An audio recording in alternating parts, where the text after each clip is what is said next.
Hello, and welcome to Iowa Ideas In-Depth Week from the Gazette. This week, we've been focusing on college and career learning. Today's session is all about exploring your pathway. With so many options, how do students and families choose the pathway they're interested in pursuing as a career? What sort of exploration do students get before high school to try on different passions and pathways? I'm your moderator, Sara Konrad Baranowski, managing editor of the Gazette in Cedar Rapids. I'd first like to recognize our presenting sponsor, ITC Midwest. Thanks to them for making this panel and Iowa Ideas possible. During our time together today, we'll talk with our panelists and address audience questions. If you have a question, you can type it into the chat box and our tech host will forward them to me. This session is being recorded and closed captioning is available. Now we're going to get started. I'm joined today by three panelists. They are Carmen Gwenigale with the Iowa City Community School District, Kristy Volesky of Volesky Consulting, and Tascha Brown with Central Campus at Des Moines Public Schools. I want to start by giving each of them an opportunity to introduce themselves and tell us how they're connected to the topic of college and career learning. We'll start with you, Carmen. Thank you. Good afternoon. As Sara said, shared, I'm Carmen Gwenigale. I'm the Director of Curriculum and Instruction for the Iowa City School District. And college and career planning for me has just been a huge passion of my work and what I do every day with students and families and my whole curriculum team. So in my role, I have the privilege of working closely with our administrators, our guidance counselors, our curriculum coordinators, our career development coaches to ensure that our students receive the essential resources that they need to support and navigate their educational and career pathways. My job involves developing and implementing curriculum that prepares our students for their post-secondary life.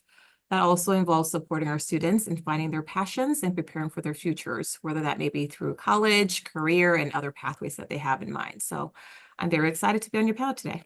Thank you. All right, thanks. Kristy, would you introduce yourself? Yes, Kristy Volesky with Volesky Consulting. I have over 20 years of educational experience as both an educator, work-based learning coordinator, state leader at the Iowa Department of Education, and now independently working nationally with work-based learning. I'm on the board for ACTE's work-based learning policy team, and I also help co-facilitate the Career Leaders Network, which is focused on counselors from across the nation supporting career development. Thank you. And Tascha, will you introduce yourself, please? Good afternoon, everyone. Tascha Brown. I'm the director of Central Campus with Des Moines Public Schools. I also oversee K-12 career and tech ed curriculum for the district. Here at Central Campus, we have over 30 unique career and tech ed programs, anywhere from culinary, nursing, trades, IT, plethora of programming. But my work has evolved into some board goal work with Des Moines Public Schools. Not all students have access to us necessarily during their school day for a variety of reasons. And so here in Des Moines Public Schools, we're rolling out a future ready goal. And we're really focused on making sure that all DMPS graduates have a plan for post-secondary success. And we really focus on helping students identify, do they want to enroll? Do they want to enlist? Or would they like to go straight to employment? And we're currently building out a framework and some infrastructure to being able to take that to scale for the 30,000 students we serve here in Central Iowa. Grateful to be a part of this panel today. Thank you. Thank you. Well, Tascha, let's start with you since you started to talk about the work that you're doing. How does Des Moines Public Schools, how do you help students find their passion and what works? Yeah, that's a great question. We are really focusing our efforts more at the middle school level. Historically, I think there's been a huge focus on, that 4-year plan for students. What class are they going to take, grades 9 through 12? And we are spending a lot more time making sure that all 6th, 7th, and 8th graders throughout the school year, each grade level, have at least one opportunity to go and explore like a college campus or to work with somebody from an industry. And so it's really just about creating experiences both inside and outside the classroom with local employers to help them understand this wide world of careers. We're also kind of changing the narrative a little bit, that it's not about college as a pathway. It's really about what is the career that students might be interested in. And again, we have to provide access to experiences that help them kind of narrow that down. Then it's like, is college required for this career, or is there a better opportunity for you to get an industry recognized credential or whatnot? And so it's just really, I think, focusing on those middle school years, especially with career exploration and post-secondary opportunities for students.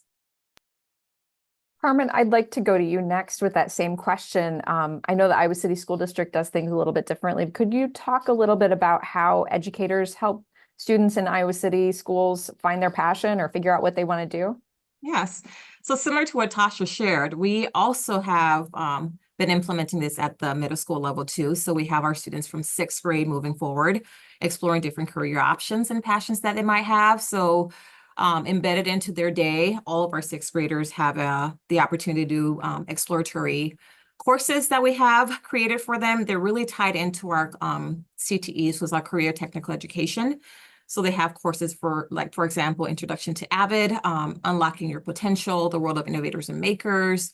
We work closely with Junior Achievement as a resource too, to help build some curriculum options for our students. So that allows them to, in 6th grade, 7th grade, they can also look at a course called It's My Future that really digs into exploring their career options. And then, like Tascha shared, like, how does that then connect to a college option if they're thinking of going to college, or if this career does not involve but is more trade-based, then what would that learning entail for the students? And so providing opportunities for us to have more guest speakers coming into the classroom for the students to hear about the different professions, partnerships that we have with different business organizations within our local community, providing options for job shadowing for students to have hands-on learning, some of those project-based learning that they can just really dig into those career options for them. Part of our state requirement too is that 8th grade students have to determine their 4-year plan for high school. So through that district career and academic plan, we call our DCAP, students then also have to create their ICAP, which is their individual career and academic plan. So for that, they have to then decide what are the courses they want to take for their 4 years in high school, and how did those courses then align to a future career that they might have. So we've created career pathways too on our district site, and then in close working with our guidance counselors and our career development coaches, students get that learning 6th grade and 7th grade and in 8th grade. We involve the students and parents in those conversations about the courses they have to do for high school, what that might entail for college, and then how that might align to some career opportunities for them. And then when students are ready to do their registration, those courses are populated for them through their pathway. So they pick a pathway and it shows the 4-year plan already pre-populated based on the pathway that they like or they're interested in. Those pathways too, on our website, the students can have access to seeing as they transition to high school, whatever their pathway is, it shows a group of elective courses that aligns to their pathways.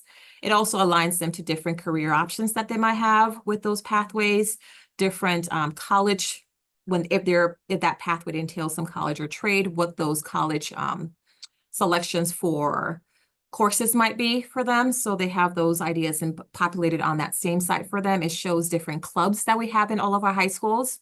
So students can join the clubs or extracurricular activities that are aligned to their specific pathways. And then it also shows, because we have direct relationship with the Kirkwood regional colleges and our Kirkwood career academies, it shows the career academies that are aligned to their pathways. So they know right away, these are the courses I can take in 9th and 10th grade, and then these are the career academy courses I can take at Kirkwood for my 11th and 12th grade options that all align to their pathways. So really kind of giving them sort of training wheels to, here's the direction you could go, but they can still kind of choose some pieces themselves, like clubs or electives, and really fascinating. Tascha, or Kristy, sorry, I want to go to you because you bring you have a statewide perspective, you work with national groups. What are you seeing? Like, how are educators helping students find their passion? I imagine you see lots of different methods for this. Yeah, there's definitely different trends across the United States and how this is approached. But I love what both Tascha and Carmen have shared is just how important those middle grades are. Because we know 2 things. Number one, students are creating their 4-year plans in 8th grade. And if they've never had exposure to anything, how do you create a 4-year plan? We also know that those 4-year plans can be adjusted because nobody knows exactly what they want to do for the rest of their life without there's things that happen that are going to adjust that. The other piece of it is knowing that you cannot be what you cannot see, and students need to have some sort of interaction to understand it's actually a tangible type of career path or of interest. So across the nation, we're seeing schools really experiment on the different types of exploratory classes in different career pathways, whether they're generalized and they're being exposed to a variety of different careers in a particular pathway or multiple pathways. We're also seeing more of an emphasis on providing students with work-based learning experiences that are encompassing of a lot of different careers to just give students initial exposure.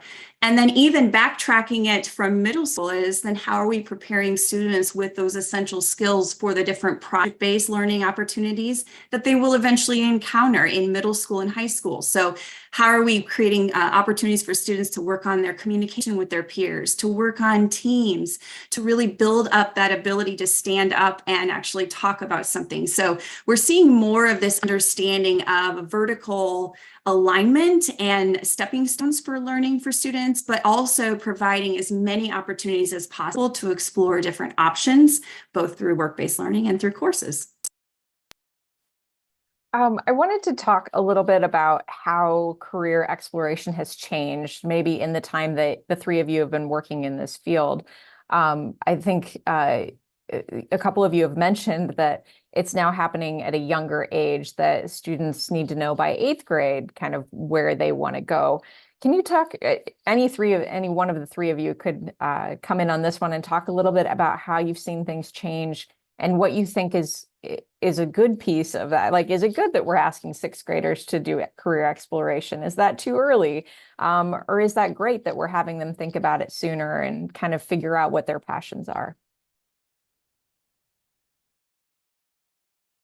I can pipe in first. I would say traditionally in the past, I would go back a couple decades here. It's been, well, go through school, take some courses, find out what you like, go to college, figure out there what you want to do based off of courses, to the shift now where we're saying, we want more before then. We want to provide tangible outlets for students who may not be going to college, who may not even need college, but providing those opportunities for exploration. I do think it's important that being exposed to careers in 6th grade, 7th grade, 8th grade doesn't mean we're saying you need to decide now what you want to do. It's just more of an opportunity to test it out and to see, well, what does this mean for me? Do I like it? Do I not like it?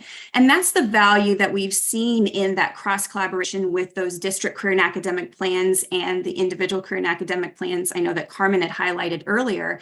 Being able to provide that flexion piece and that pause helps students process, well, maybe I liked this, so maybe I want to try more related to this.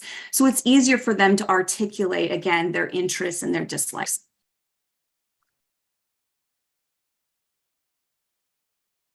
I would also say, to add on to what Kristy shared, just as we see our students, and our students are ever changing in their growth and moving forward with what they want, they're more determined now, this generation of students, of what they want to do. And so they're the ones really asking for more information earlier on. And so a lot of the students come in already, if we start this in 9th and 10th grade, they're like, well, I wish I knew this earlier. I wish I knew when I was in 7th grade or 8th grade. And then we have our 8th graders saying, I wish I learned about this in 5th grade and 6th grade. And so a lot of that is meeting the needs of our students too, because they already have in mind, more or less, like, I'm thinking of these 5 things, but I really don't know which 5 things I want to do. So providing opportunities for them, like Kristy said, to explore, to engage in some of that learning really helps them to sinker down between 5th grade and 11th grade of the 5, which is the one. And then how can I connect that one to then my future goals? And so that really helps to start earlier with that for our students. I would like to add that an evolution in this arena is really the engagement of the wider community beyond just the teachers and the systems in our middle schools and high schools. So, we've always kind of just maybe had those opportunities through online surveys or, getting students on some type of platform of like, hey, just, go and research this, or maybe take a look at that. And I feel like career exploration is moving more towards experiential, like hands-on learning, where, students are actually engaging with people from the fields, from the professions to get that like workplace learning. What is it like to be in a professional environment? What does it mean to go to an office every day? And how are those norms and expectations different or similar to, what's expected of me, maybe in a learning or an academic environment? And so that's been really, really great to see that education is really everybody's business. It's not just teachers' jobs to do this. It's really an opportunity for the entire ecosystem of cities and communities to come together in those mutually beneficial interests of, hey, we've got talent pipeline needs, and we have students that are really wanting to make sure that what they're learning in classrooms every day is meaningful to them. And we're all in a, fun landscape shift in education where, we kind of have to be more attractive and more engaging than, cell phones and just all the things. And so really making sure that students are engaged internally to what they're learning and why they're learning it and how that's going to help them. We really have to do a better job of that in K-12, and these collaborations and work with business partners and giving kids these experiences, help them understand, why do I need to take algebra and geometry and those things besides just going to college? And so that part has been really exciting and fun to be a part of in the education sector. Well, since you brought that up, I'm going to skip ahead to a question I was going to ask about business partnerships, because we've seen that become such a key part of career planning or exploration. What does a successful business partnership look like? Or, when employers partner with schools, what can that look like? Either from the student side, but also I feel like maybe we have some businesses out there who might be listening to this and thinking like, well, we have this pipeline problem. We need more employers, but what does that look like for us? Like, what is our level of involvement? Maybe one of you or all of you could speak a little bit about that, what that can look like. And what's a successful plan for a business to get involved? I can jump in first on this one. So first of all, in career and tech ed in the state of Iowa, we are all required to have what are called advisory boards. So if I have a construction skilled trades program, I need to have an advisory board that I meet with folks from that industry at least once a year. It gives businesses an opportunity to kind of take a look at what are the skills that they want from their employees, or, if they're going to be an electrician, what are those skills? And then as educators, we get to learn about that and make sure that, those classroom learning and opportunities and activities are aligned to that. But what is really taken off in the state, I think Iowa is a huge leader in the US for this, are those quality pre-apprenticeships and youth registered apprenticeships. So here at Central Campus and in Des Moines Public Schools, we have about 10 to 12 registered apprenticeships where students, as part of their school day, actually go and do a paid internship with an employer. That counts for high school credit. A lot of times it also counts for college credit if it's attached to like a community college.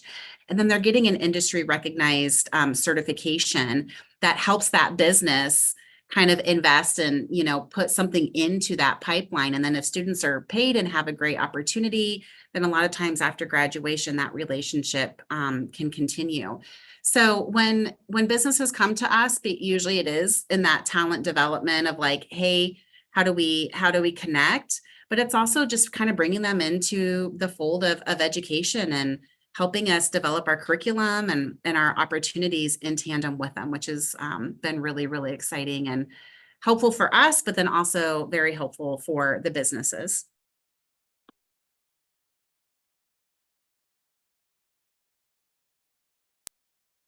I might just add to what Tascha was saying. I think when it's not part of your everyday, it can be a little bit scary and daunting to get started, but it's so important that we have these connections with business for students to realize what it is that they're learning and why it's valuable and how this can turn into a career, so to speak. And the other thing I would say from a business's lens of how else will somebody know what to do next? And education will do its best always to be in the loop, to know exactly what it is. But there's nuance in every career type on best practices or best experiences, or this is what we would recommend. And rather than always placing that on the shoulders of education, as a business individual, this is second nature to you. So engaging with youth provides that direct connection and knowledge. And even if it's a small mentorship piece, like it's a one-day conversation, maybe it's an email back and forth on here's my suggested route, that dramatically changes the opportunities for students in those careers. So I would say that if you're like, I want to engage, I don't know how, reach out to your school and just tell them, I want to do something. I'm comfortable coming to you or having students come to me. And then the school, because they have this district career and academic plan on how students have opportunities and what that looks like, they can then guide you on, well, this is what we have in place. Are you interested? And they can help move the needle forward. So I would just say, like, don't hesitate to reach out. Don't assume that everybody knows how to get into the career that you have, because that's not how it is. So the more engaged that you can be, to whatever extent you're comfortable with, is better than nothing. So it's really important. I think Kristy and Tascha answered that question perfectly. I wouldn't have to add more to that. The only piece there too is just also when it comes to that partnership with the businesses, I think most school districts, or at least some that I know of, have what we call a portrait of a graduate. And that is where it stills out the skills that we need to make sure that our students walk away with. So we call those soft skills, or some of those hard skills that they need to know. And that involves a lot of relationships to determine what kind of employee do you want. So when our students are leaving our schools and going into the job force, what are you looking for? And most of them is like effective communication skills that students come in with, or being able to bounce back from setbacks and not stay in those spaces. And how can students be more empathetic and have that global citizen mindset? And so those pieces pop up in a lot of the conversations we have, but it's really being engaged with our business partners to understand. So as we prepare our students for what's to come, what are you looking for, especially if they're going to stay in our area, in our region? What do you want? And then how can you help us mold our students into a great employee that will be effective in your spaces and in your jobs? And so I think those pieces to also help with business partners to communicate with parents, as we're trying to include that into some parent education. And those partners can then deliver that message of, here's what the school is doing, here's what we're asking them as far as the employees we want. And then together, how can we support you and your students in this process? And so those pieces are essential. Great, thank you.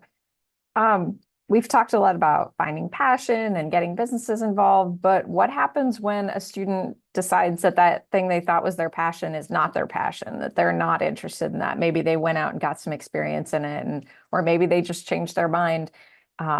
What happens then, and how is that different? I assume when that happens in 7th grade, it's very easy to shift plans, but what happens if that's 11th or 12th grade? How does that look? And how do the programs adjust to students' changes like that? Carmen, you want to start? I can. Okay. I think it requires, like, even that planning process, just intentional conversations with students and the guidance counselors, those career development coaches, just to have students understand that even though you start and decide that you want to do something in 9th grade and 11th grade, you decide, okay, later, no matter, like, I don't want to do this anymore. I want to be a nurse. Now I don't want to be a nurse anymore because I don't like blood. And so now you want to go into something different. The big piece of that is just having students understand this is all part of that career exploration process and is not a setback. This is just you now learning, hey, before I start college, if college is my pathway, now I know what I really don't want to do, and what I want to do is where I'm going to start engaging more learning in. And so really encouraging students through those spaces. We have to be intentional as a system to provide some advisory for our students, some of those counseling, one-on-one mentorship. The hands-on experience is essential for that, so they know that these are all electives that you're taking in high school. So your courses that you need for graduation are set. Those are the main courses, those are the core courses. So those don't change regardless of what you choose to do. So all you're doing right now is exploring through electives those pathways and those career passions. And so that is flexible and that is ever changing. And the goal of starting early is providing you opportunities to change your mind on a regular basis, so that when you get to college, if that's your path, you're not in your 2nd year of college and deciding, now I don't want to do this, and now I have to go back and start again. but now you know for sure as a freshman going in what you want to do, and also understand even as a freshman that might change. But there's nothing wrong with change. You can also then embrace that change and just move on to what you want towards the end, because you will know for sure that at the end of your years of learning, you will be in the field that you actually want to be in and that you're passionate to be in, versus waiting to get into that space and then learning afterwards that this is not what you're passionate about. So. Kristy or Tascha? I think I would just go back to when we're looking at the full picture, when is the first time a student gets to do something hands-on related to the career? Because I think it all can sound great, and it can all sound great with one hands-on opportunity, but when it's every day, that's real hard. The other thing is, I think that redirect, and I loved how Carmen phrased, like it's just natural. It's going to happen. Like you're going to go through several different iterations from middle school and high school and even into your adulthood of what do I want in a career? So that reflective piece of, why don't I like it anymore? And what did I like about that? And what's related? And I think one of the wonderful trends that we're even seeing now is just how fluid different careers can actually be. So they talk about those transferable skills, but even with the growth in technology, there's so many different ways to get into related careers. So I think that's part of the next conversation. And I agree with what Carmen is saying, is that's a great time to have a conversation with the counselor. Or if it's in a specific pathway, maybe it's even with the teacher of, I thought I wanted to do accounting, but now no, there's no way. What are related types of careers? What do you think? What should I look for? But having those conversations are really important. I also think, parents can have some wonderful conversations with their students as far as the same thing of, what did you like about it? What don't you like about it now? And what is this? What do you want to explore? And how can I help you navigate and help advocate for you to have other experiences, to see that we're not just throwing a dart at something else, but we're really intentional about figuring out, well, what would make the most sense next? I think the shift that we see in learning experiences with this new paradigm in education, that it's not just college for all and then what, so it's like, and historically we've just had, I'm going to college, and if not, then it's like, well, what are you going to do? And here's your diploma, and good luck to you, so those processes have been like very transactional. And with us, with everything shifting towards, it's actually about your career and then what pathway makes sense. Education is just becoming more skills focused. And so like Kristy alluded to, it's those transferable skills. So we get excited when kids change their minds, because first of all, the fact that they have an opinion and an idea, or hey, I don't like that, that's magic, because it just means that those students and those families are even more engaged about, what am I doing every single day sitting in a classroom? How is this going to benefit me? And it really kind of brings that student voice and choice into their learning, which just helps improve, all of those outcomes. So I like what Carmen said. Most school districts, this is your graduation requirements. You have to take, 4 years of English. Those things don't change. But if a kid is changing their mind on something, then it means that we've actually done a good job giving them experiences to actually formulate an educated opinion about what they like and don't like. And so those are all phenomenal indicators that we're doing the right work. Well, that's great. So I wanted to talk a little bit about career exploration and how you meet the needs of all students, because it seems very much like you are trying to meet the individual needs of all students, and that seems like an almost impossible task, especially when you consider that there are students of immigrants and refugees, there are students of parents who didn't go to college, who maybe do want to go to college. Like, how do you meet those individual needs and help those students where they are, and try to get them what they need? Carmen, you want to start? Yep, I was going to say for Tascha to start, but I'm fine with that too. I do think that is one of those pieces where we have to understand that every career exploration program has to be inclusive and it has to be equitable for all of our students.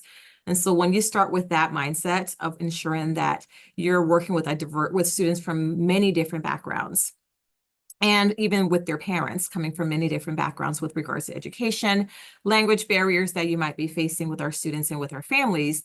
How can we be intentional in making sure that we're providing services and spaces for students to feel, one, welcome in our school system, and then two, safe enough to be able to explore and share with you what their goals are.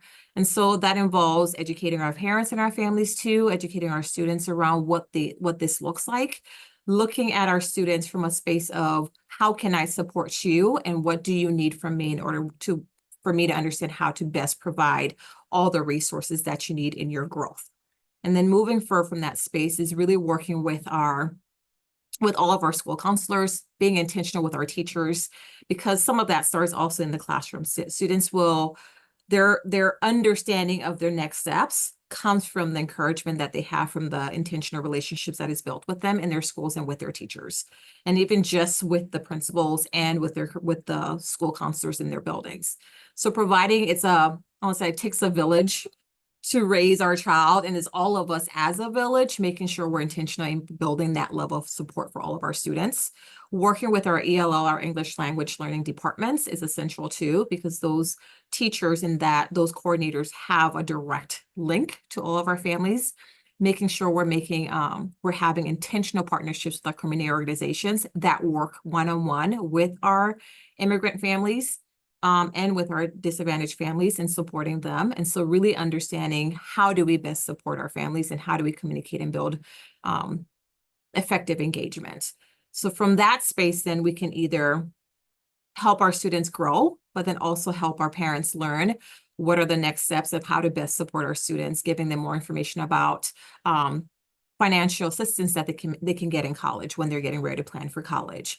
What are some of the colleges that they might want to start looking at if they're interested in that? If college is not the goal, then trade, and how can we then build, like Tascha and Kristy said, some registered apprenticeship opportunities for our students to have that hands-on learning, so they know the moment they leave from high school, they're going straight into the profession that they want to do.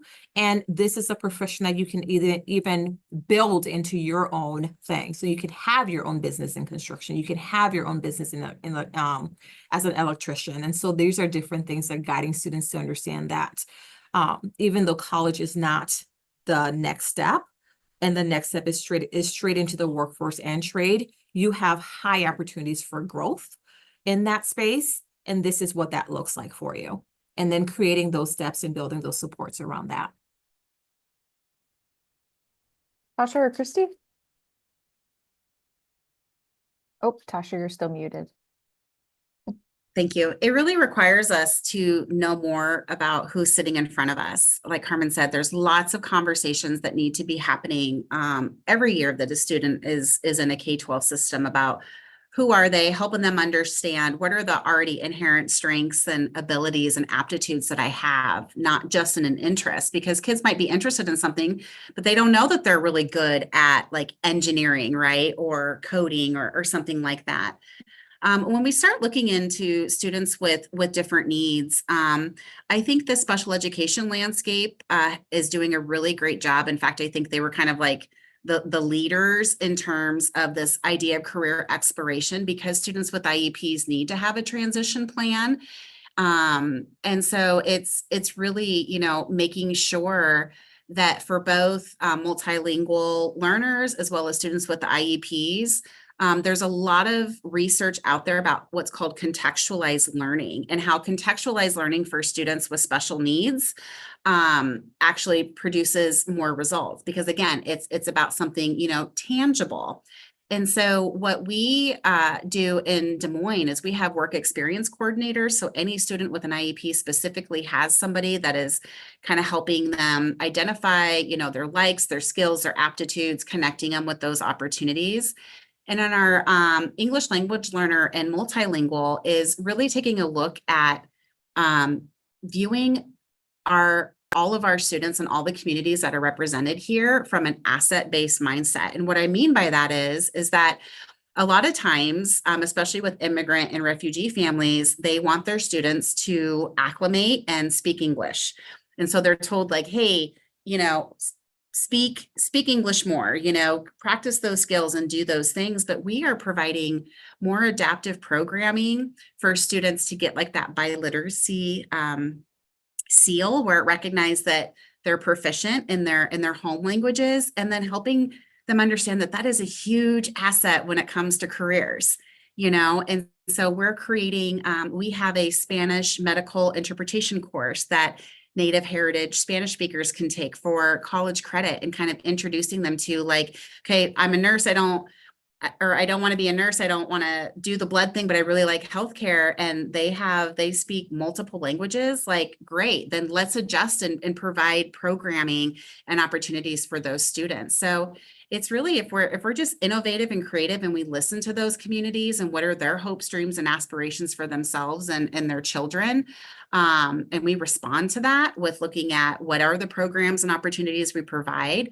then I feel that we just get a much more inclusive result in doing that. And I would add on to that too, something simple that schools can do is to just really look at your data and where are these opportunities happening, which careers are students engaging with, which businesses are we engaging with, and where are our gaps?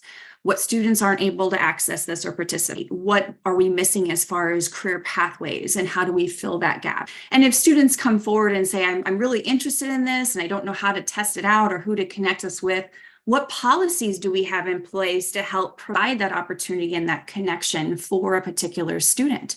One of the easiest things that we can do is to eliminate these required find your own type of opportunities, because all that's doing is just saying, well, who's in your circle that you have already, and just that's what you get to have access to. So really taking a look at how are we creating policies that are really inclusive, that are opening up doors for students that they wouldn't normally have, and how are we meeting the needs of students to be able to have access to those opportunities.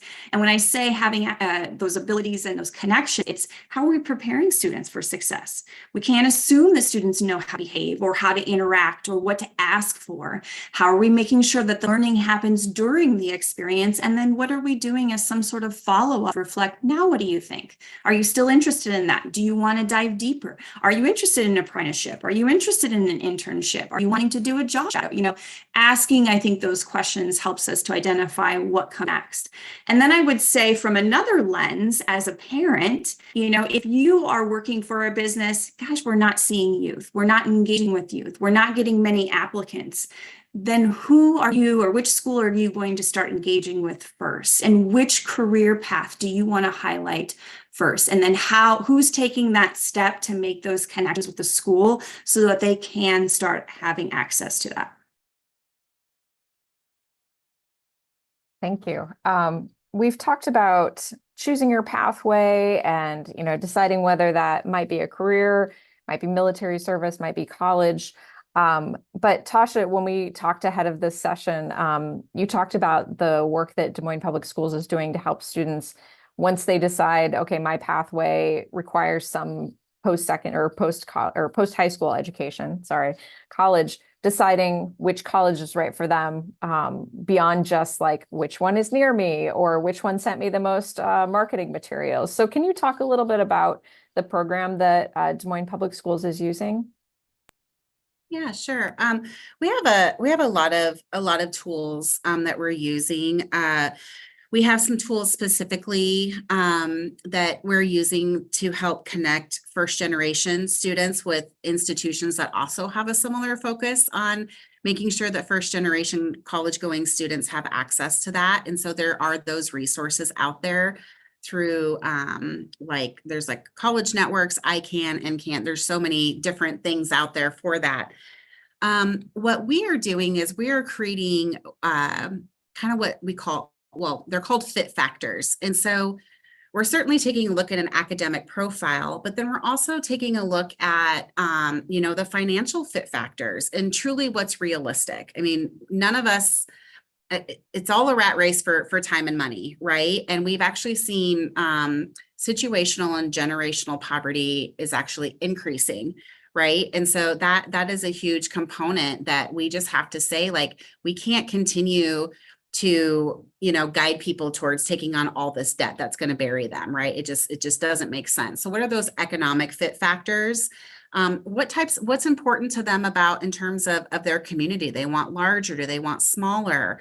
What are the types of, stores and products that they're going to have access to, if they need to go out and go shopping. And so it's more than just that academic profile that we're starting to have students and families think about.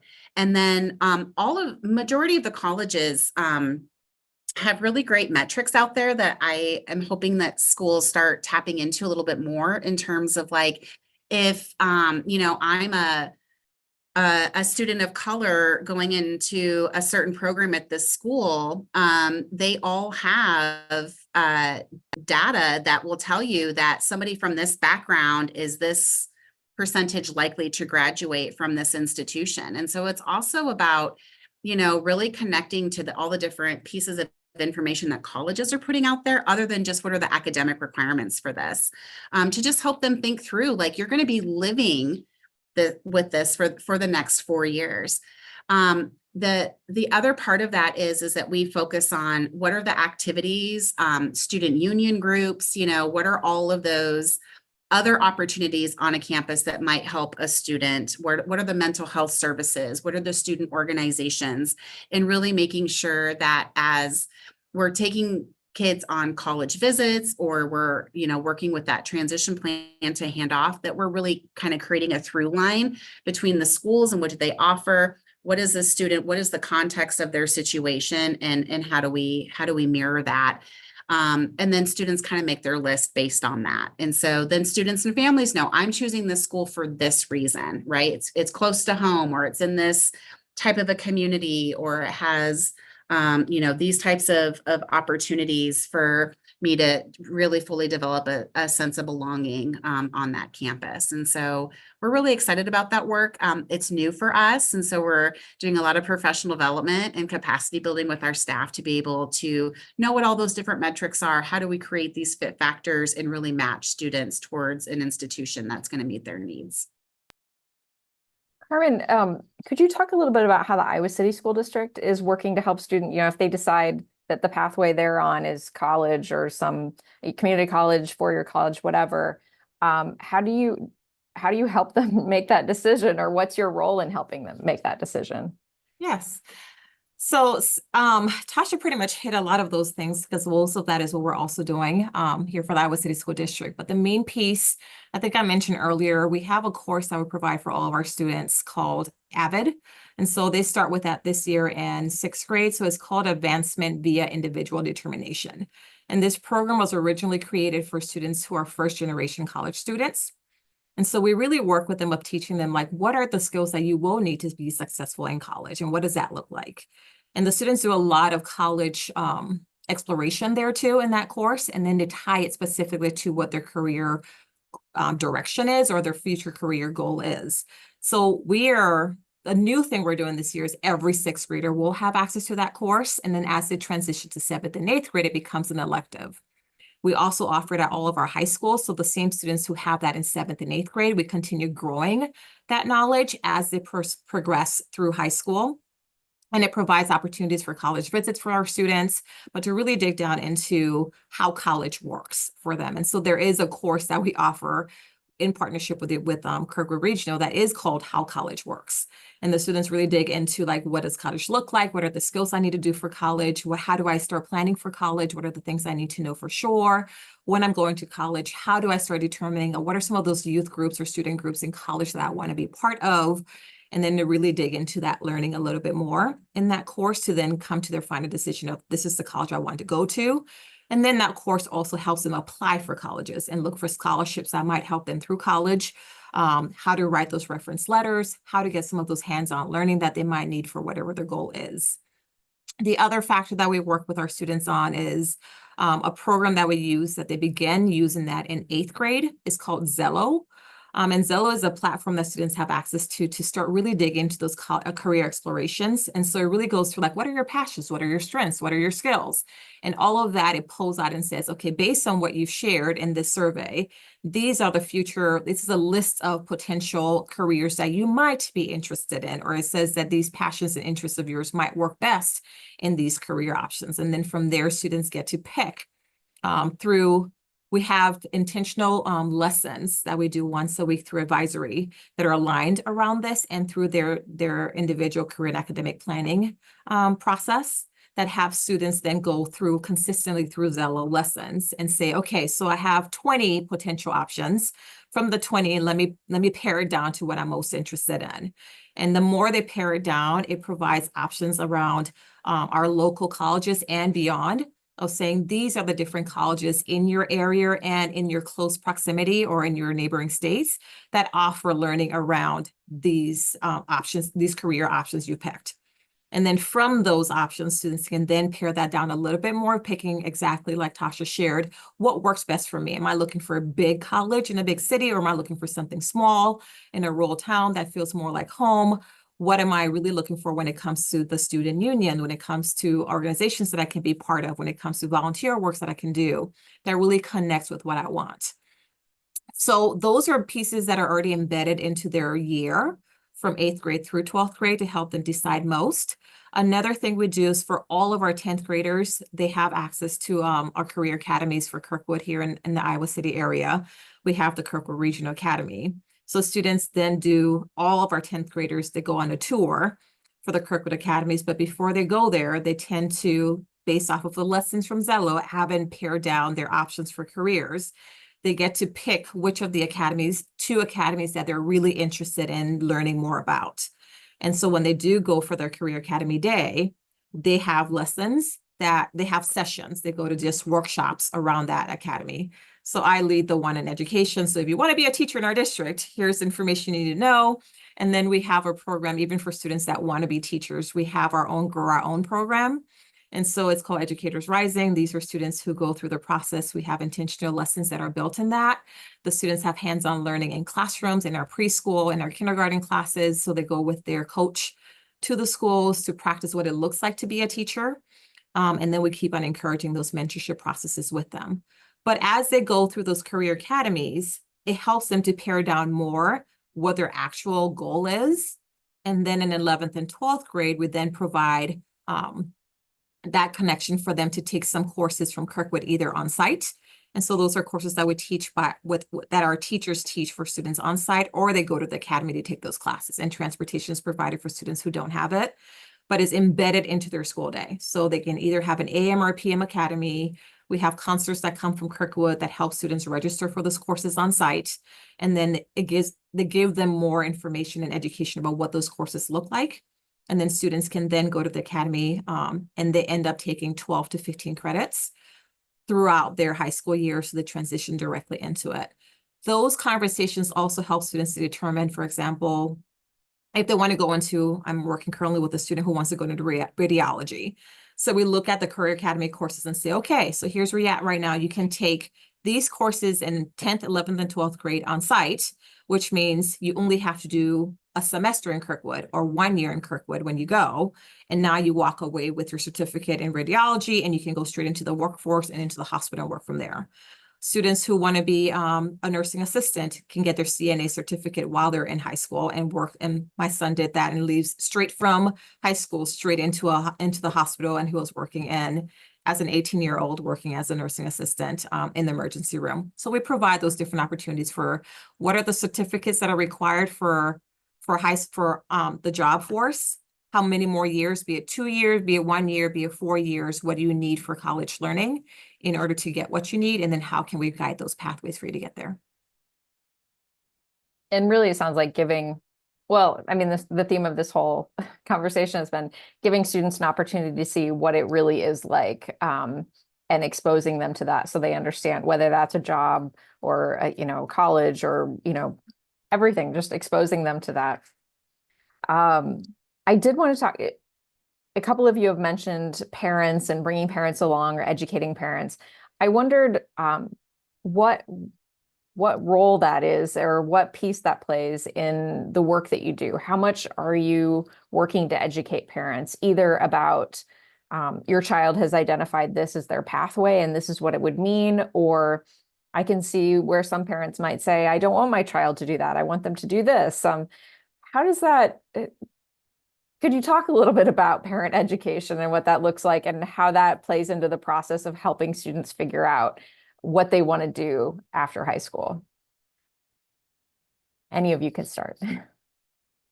I can speak specifically to the like the skilled trades, for example, and this is just another great opportunity for businesses, and people already in those professional communities to partner with schools, specifically for what we call a parent campaign. You know, there are a lot of parents that are like, I don't want my kids doing, you know, hard and manual, you know, labor. I want my kid to go to college, or, you know, there's just a lot of people that have different measurements of what they think success is for them as a parent and for their students. And we have to make space for all of that. But we do have very intentional efforts all over Iowa. There's Iowa Skilled Trades, for example. They are just an organized group of individuals from both residential, commercial, union, non-union, that have really put together a lot of information that is digestible for parents to talk about, like why a career in this area is beneficial. So, you know, we certainly tap into those types of resources. I think the biggest thing is, and that's why for us, rolling out the 3 E's was a way for us to just kind of give some common language for our community about, like, what does it mean to go to college? What are the services that enlisting in a military? Here's how military can pay for college, or here's how military can get you that industry recognized credential at no cost to families, right? Here are the opportunities. So it's really just, you know, Carmen did a great job explaining all the wonderful systems and processes that Iowa City schools have.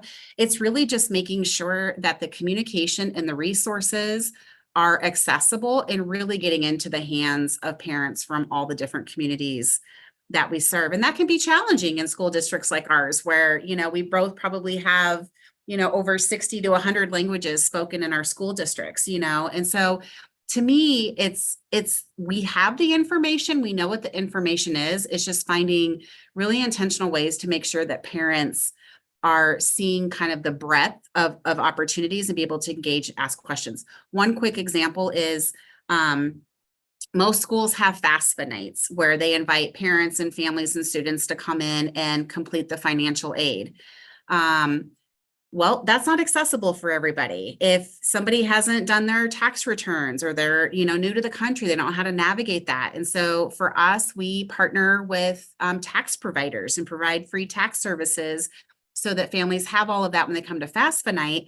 But then at FAFSA night, we don't just have it for that. We might have people from the military there with tables and booths talking about these opportunities, or somebody from like the electrical apprenticeship talking about pathways to apprenticeship. And so it's just kind of capitalizing on, you know, when do you already have that captive audience, and how do you make sure that that communication is accessible for them about all the different options? I think, you know, Tascha and Carmen have been wonderful in how they're approaching it with their schools, as far as identifying parents' hopes, dreams, fears, reality, but understanding that there's so many options out there for success, as Tascha had mentioned, that it's not just one particular pathway. So I think it is really just this educational piece, not only within education, but also with business and industry, to alleviate that understanding of those fears or how people perceive that particular career, that here's the options. Like, this may be your entry point, but you have all these vertical options for growth. So maybe you start out with labor, but then eventually you wouldn't. You might be the owner. Or maybe you start out in this particular career and then you can go and get another credential or a higher degree, and you can move into these other elements. So I think it's just the more communication about pathways that come from both education and industry is fantastic.